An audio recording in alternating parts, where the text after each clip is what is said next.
अनमोल वचन अखिल भारतीय संत मत सत्संग के संस्थापक और गृहस्थ में आनंद योग के जनक परम संत महात्मा परम पूज्य श्री यशपाल जी महाराज अर्थात परम पूज्य भाई साहब जी द्वारा प्रतिपादित इन अनमोल वचनों का पालन करना अति आवश्यक है।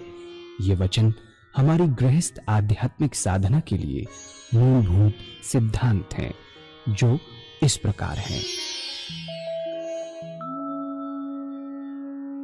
हम दुनिया की हर चीज की कीमत आंकते हैं, अपने मानव जीवन की कीमत भी जाने व परमात्मा की प्राप्ति हेतु साधना करें।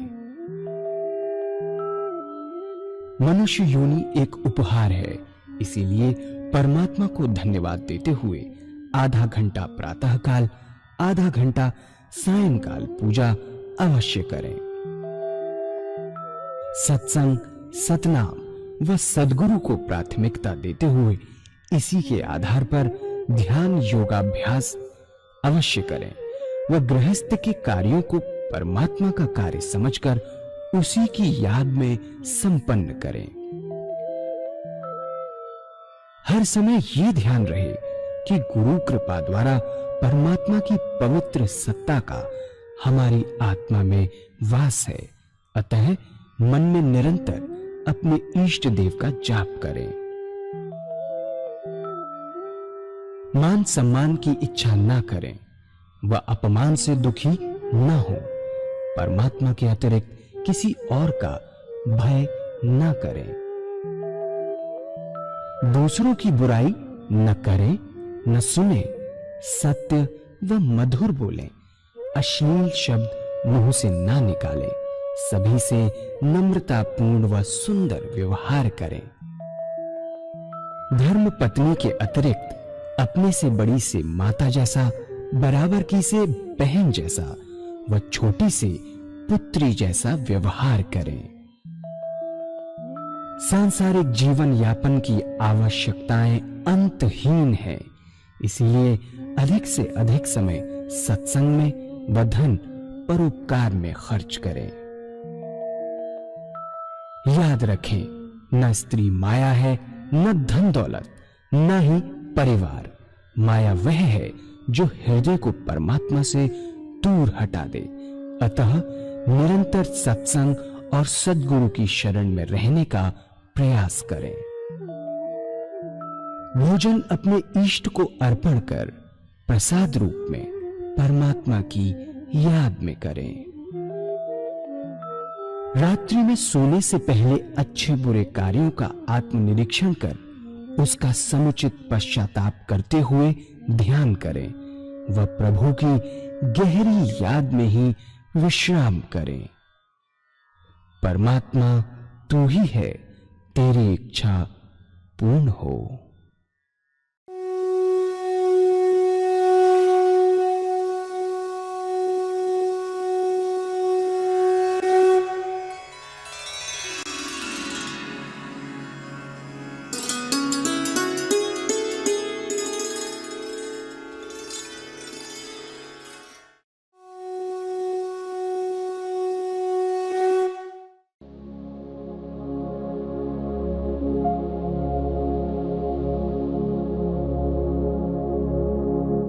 जय सद्गुरुदेव जय पद शरणम श्री स्वरूप चरणों शरणम।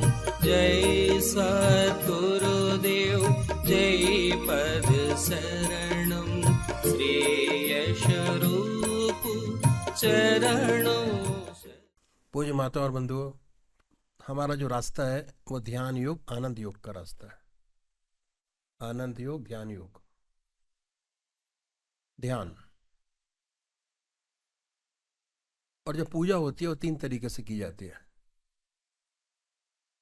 पहला शारीरिक पूजा, मंदिर जाना, जल चढ़ाना, आरती गाना, शिव जी को जल चढ़ाना, ये शारीरिक शरीर से है। क्रिया योग बोलते हैं इसको, जिसके क्रिया योग। इसमें जब जाते हैं तो घर ग्रस्त की चीजें सोचते हुए चले जाते हैं। शिव महाराज जी को जल चढ़ाया, तब आपका ध्यान आपके इष्ट के चरणों में लगा, और जैसे ही लौट के वापस आए फिर उसी क्रिया से वापस आ जाते हैं। जैसे गए थे वैसी वापसी हो गई। लाभ है क्रिया योग का, पर जितना लाभ होना चाहिए उतना लाभ नहीं मिलता।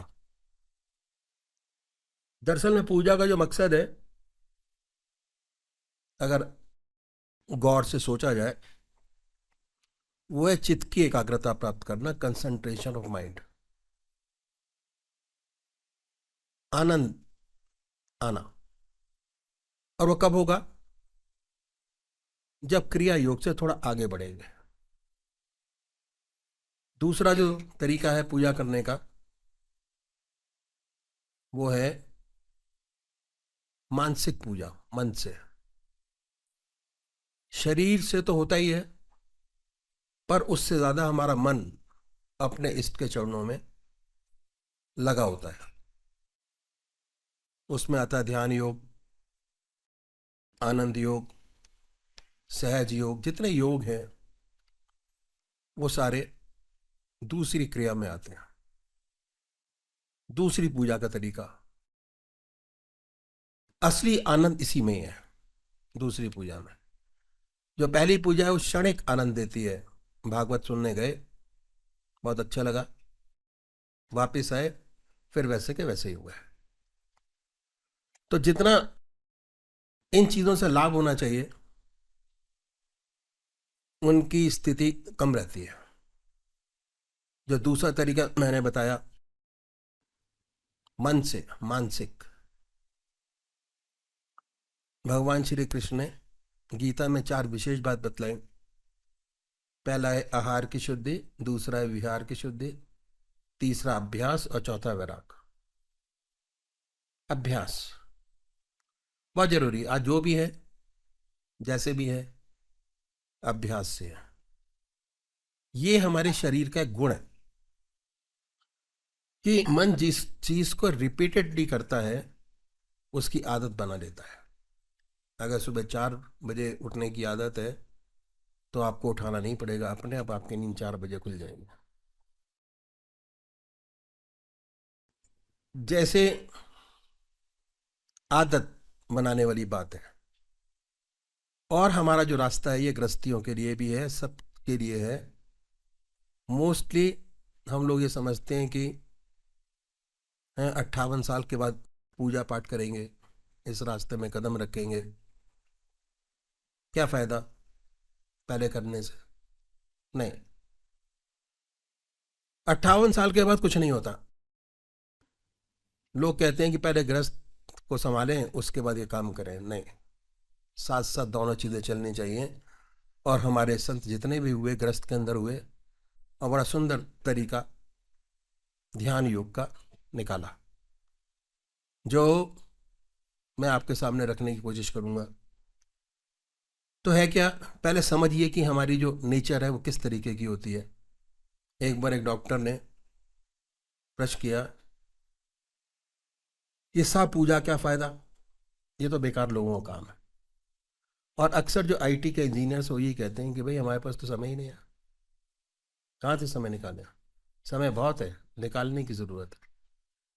तो क्या है, माला लेकर बैठे, आधा घंटा सुबह पूजा करें, आधा घंटा सायकाल बर्बाद करें। पूजा करने की बात नहीं करते, बर्बाद करने की बात करते। जिनके पास काम है वो तो काम करे, हम लोग तो डॉक्टर हैं। अगर पूजा में बैठ गए माला लेके तो क्या फायदा? इस आधे घंटे में 2 मरीज बचा सकते हैं। अगर पूजा में बैठ गए तो फायदा क्या? ईश्वर को किसने देखा है? सबसे बड़ी बात यह होती है कि परमात्मा को किसने देखा है कि नहीं? पता नहीं। इस चक्कर में क्यों पड़ा जाए, अपना काम सीधा साधा किया जाए।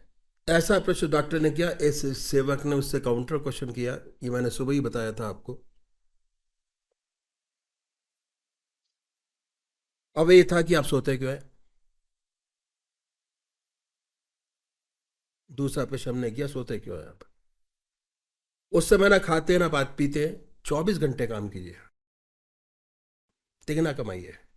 या 8 घंटे काम करते हैं, 3 पारी लगाएं और तीनों पारियों में सेवा करें कस के, बहुत अच्छी तरीके से। Why waste time. मैं चकरा गया। डॉक्टर साहब बोले कि आप क्या बोल रहे हैं, अगर हम सोएंगे नहीं तो बीमार पड़ जाएंगे, ज्यादा से ज्यादा 2-3 माह चलेगा और अधिक नहीं चलेगा। हम लोग तो डॉक्टर हैं, जिसे नींद नहीं आती उसे गोली देकर सुलाते हैं। उसके बाद ये पूछा कि आप गोली देकर क्यों सुलाते हैं, सोना क्यों जरूरी है। उत्तर मिला उसे रेस्ट नहीं मिलेगा तो ज्यादा चलेगा नहीं, रेस्ट नहीं मिला तो आराम बहुत जरूरी है। सेवक ने कहा कि ऐसे इंजेक्शन निकालो, इंजेक्शन दिया जाए और 24 घंटे आदमी काम करता रहे सालों साल। कहते पॉसिबल नहीं है, कितने भी इंजेक्शन लगा लो सोना आवश्यक है, सोना पड़ेगा ही। अब क्या है, हमारी जो साइंस है बहुत लिमिटेड है, शरीर तक ही सीमित रह पाई है, हम उसके बगैर सोच ही नहीं पाए। पर जो हमारी पर्सनैलिटी है वो अनोखी है, पर्सनैलिटी बहुत अनोखी है, उसको समझने की कोशिश करनी चाहिए। और हम ये शरीर नहीं है, हमारे 3 शरीर हैं। ये तो स्थूल शरीर है जो सामने दिखाई दे रहा है, नाक कान आंख मुंह हाथ पैर, स्थूल स्थूल शरीर है। दूसरा और भी शरीर है जो मन बुद्धि चित्त और अहंकार से मिलकर बना है, इससे सोच विचार का काम करते हैं। सोचना विचारना हाथ पैर से नहीं होता, मन से होता है। अब क्या है, तीसरा और शरीर है, उसको कहते हैं कारण शरीर। और ये क्या है, चेतना और आनंद, आत्मा। चेतना और आनंद इसी शरीर के अंदर है, ना मन के अंदर है, ना स्थूल शरीर में है, ना मन में है, ना हाथ में है, ना पैर में, किसी चीज में नहीं है। चेतना और आनंद। जहां आत्मा नहीं है वह शरीर बेकार हो जाता है। जिसे हम इतना प्यार करते हैं, आत्मा निकल गई, शरीर बेकार हो गया। तो ये भूल जाते हैं कि हमारे 3 शरीर हैं, हम सब कुछ आउटर बॉडी को ही समझ बैठे हैं, स्थूल शरीर को। आप देखिए सोने में क्या होता है, जब तक मन के अंदर विचार चलते रहते हैं तब तक नींद नहीं आती, आती नहीं है, नींद ही नहीं आती।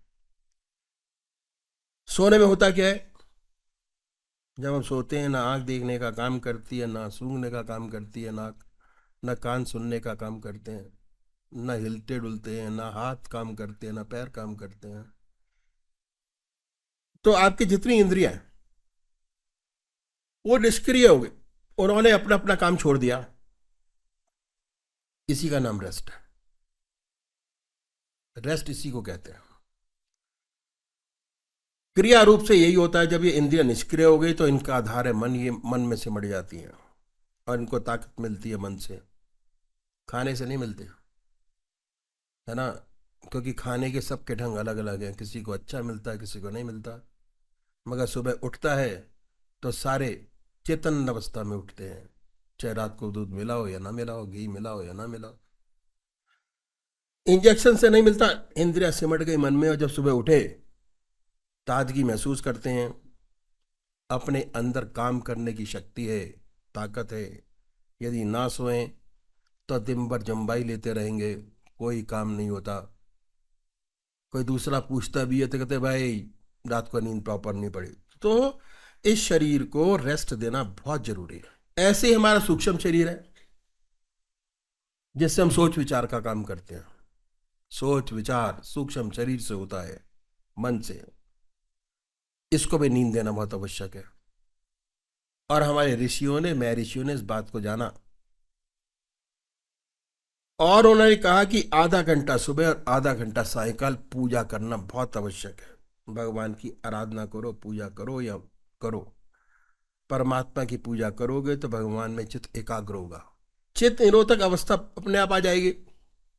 मन में विचार शून्य अवस्था प्राप्त होगी, मन शून्य हो जाएगा उस टाइम के लिए। मन को निष्क्रिय कीजिए, भगवान को मानिए या न मानिए कोई फर्क नहीं पड़ता, लेकिन आपका एग्जिस्टेंस है, आपकी हस्ती है, उसको जानना और मानना बहुत जरूरी है। भगवान हमारी पूजा का भूखा नहीं है, जो कुछ कर रहे हैं अपने लिए कर रहे हैं। अगर अपना सच्चा डेवलपमेंट चाहते हैं तो तीनों शरीर का विकास करना बहुत जरूरी है। रेस्ट देना, जिस प्रकार शरीर को रेस्ट दिया उसी प्रकार मन को भी रेस्ट दीजिए। मन का काम है सोचना विचारना, एक जगह लगा दिया तो क्या हुआ, अपने आप अगर एक जगह एक चीज पर आप लगाना शुरू करेंगे और विचार शून्यता अपने आप आनी शुरू हो जाएगी। विचार शून्य होना शुरू होगा, उसका सीधा संबंध आत्मा से हो गया और आत्मा में आनंद और चैतन्यता, आनंद मन में आ गई। उसके बाद कितना हल्का फुल्का महसूस करेंगे, कितनी अनुपम शांति आपको प्राप्त होगी, कितना आनंद आपको प्राप्त होगा। यह अनुभव का विषय है, अनुभव करिए। और उसके बाद सुंदर सुंदर विचार आते हैं, ऐसी समस्याएं हल होती हैं जो सारी जिंदगी हल ना हुई हो, और हम जान जाते हैं कि हम क्या हैं और अपना वास्तविक रूप हमें समझ आने लगता है। जितने ऊंचे संत हुआ उनका निष्कर्ष यही रहा। महात्मा तुलसीदास जी ने कहा कि जड़ चेतन जग जीव जगत सकल नाम में जान। सूरदास जी को हर प्राणी में, हर पशु में, वृक्षों में, लताओं में भगवान कृष्ण नजर आते थे। तो अब ये विचार शून्यता प्राप्त कैसे करें? साइंस और टेक्नोलॉजी ने बड़ी तरक्की की, चंद्रमा में पहुंच गए, मिट्टी खींच लाए, और इस एडवांसमेंट का नतीजा ये है कि अपने मन को रेस्ट नहीं देते, अपने ऋषि मुनियों के बताए हुए मार्ग पर नहीं चलते, और हमारी जितनी भी प्रवृत्ति है वो सारी की सारी हमारे अंदर मनुष्यता के एक भी गुण नहीं है, पशुवत है। और जहां देखो वहीं लड़ाई, जहां देखो वहीं झगड़ा। तो आइंस्टाइन ने बड़ा सुंदर लिखा है कि मैं नहीं जानता दुनिया का तीसरा विश्व युद्ध कैसे लड़ा जाएगा, पर यह पूर्ण रूप से जानता हूं कि चौथा विश्व जो हुआ तो डंडे और पत्थरों से होगा। बिल्कुल सही लिखा है, बहुत बुरी हालत है। इसलिए पूजा बहुत आवश्यक है। कहा है जब दिल को नींद आ जाती है और वो भी गाफिल होती है, तब मैं अकेला होता हूं और यार की महफिल होती है, तब परमात्मा का दिव्य दर्शन होता है, सच्चा ज्ञान प्राप्त होता है। अगर सच्चा विकास चाहते हैं, संसार का हित चाहते हैं, दुनिया के हित चाहते हैं, तो आपको अपने मन को रेस्ट देना पड़ेगा। और हमारे ऋषियों ने जो ग्रस्त के अंदर हुए, बड़ा सुंदर तरीका हमारे सामने रखा, जो मैं आपके सामने रखने की कोशिश करता हूं कि चाहे आप गृहस्थी हो, चाहे सन्यासी, किसी भी धर्म का मानने वाले हों, आपको आधा घंटा प्रातः संध्या वंदना अवश्य करनी चाहिए और आधा घंटा सायंकाल। ये 2 समय निश्चित कर दिए कि आधा घंटा सुबह और आधा घंटा सायंकाल आपको टाइम देना ही चाहिए, अपने लिए, अपने शरीर के लिए, अपने मन के लिए। और हमारे देश में 99% लोग परमात्मा को मानते हैं और ईश्वर को मानने वाले, और अपने तरीके से सब परमात्मा की आराधना करते हैं। कोई ऐसा नहीं है जो परमात्मा की आराधना न करता हो, चाहे वो 5 मिनट के लिए करते हो। अगर उनसे पूछें कि इस पूजा क्या क्या लाभ, तो 2-4 बात बताने के वे खामोश हो जाते हैं। पहली बात ये कि भाई ईश्वर का नाम लेना बहुत अच्छी बात है, हमारे दादाजी पूजा करते थे, हमारे पिताजी करते हैं, हम करते हैं, और हमारे देखा देखी बच्चे भी करते हैं। गॉड फियरिंग अच्छा है, और इससे ज्यादा क्या चाहते हैं? अगर पूछे कि इस पूजा का आपको कोई लाभ हुआ, ऐसे बहुत कम लोग होंगे जो ये कहेंगे कि हुआ। इन संतों ने कहा हम एक तरीका ऐसा आपके सामने रखते हैं अगर इस तरीके से आप पूजा करेंगे तो आपका विशेष लाभ होगा, चित्त की एकाग्रता प्राप्त होगी, कंसंट्रेशन ऑफ माइंड, जो बहुत जरूरी है करना। और अगर कंसंट्रेशन ऑफ माइंड की आदत पड़ जाए, ध्यान करने की आदत पड़ जाए, तो उसका जिंदगी में हर पहलू पर हर जगह लाभ है। चाहे वो स्टूडेंट हो, चाहे वो IT इंजीनियर हो, चाहे वो इंजीनियरिंग करता हो, चाहे किसी भी डिपार्टमेंट में काम करता हो, कंसंट्रेशन की आदत अगर पड़नी शुरू हो जाए तो मन इतना कंसंट्रेट होकर काम करता है कि कोई भी समस्या उसके सामने नहीं आती। विशेष लाभ होगा। हर मजहब में दो तरीके के व्यक्ति हैं, एक साकार पुजारी है, दूसरे निराकार। बहुत पुराने जमाने से चले आ रहे हैं, कोई नई बात नहीं। आपस में वाद विवाद भी होते हैं और झगड़े भी होते रहते हैं, पर आज तक दोनों कायम है। बात ऐसी है कि मनुष्य का स्वभाव कुछ ऐसा ही है, किसी को चेहरे से प्यार होता है, किसी को शक्ल से प्यार होता है, किसी को मूर्ति से प्यार होता है, किसी को मूर्त से प्यार होता है, और किसी को शक्ल से प्यार नहीं होता। जिन्हें शक्ल से प्यार होता है वो साकार पुजारी, जिन्हें शक्ल से प्यार नहीं वो निराकार। तो इन संतों ने दोनों के लिए रास्ता बताया। क्या? जो साकार पुजारी है उनका सबसे पहला काम एक इष्ट का निश्चित करना। इष्ट कौन? परमात्मा की वो मूर्त या वो मूर्त जिसमें आप परमात्मा की सबसे ऊंची भावना डाल सकते हो, उसको अपनाइए। या भगवान की वो मूर्त जिसमें आपको टोटल विश्वास हो, उसको अपनाए। या वो मूर्त जिसमें भगवान की ऊंची भावना डाल सकते, उसको अपनाए। दोनों एक ही चीज है। उसको फिर बदले नहीं, और उसके लिए एक इष्ट का निश्चित करना बहुत जरूरी है। जितने हमारे संत महात्मा हुए, चाहे गुरु नानक देव देखिए, चाहे संत कबीर, क्या तुलसीदास, क्या नामदेव, क्या ज्ञानदेव, सब एक इष्ट के पुजारी थे। गुरु नानक देव एक इष्ट के पुजारी थे, एक मंत्र था उनका, और उसी में ध्यान अवस्थित रहते थे। अपने मंत्र का जाप करते, ध्यान अवस्थित रहते।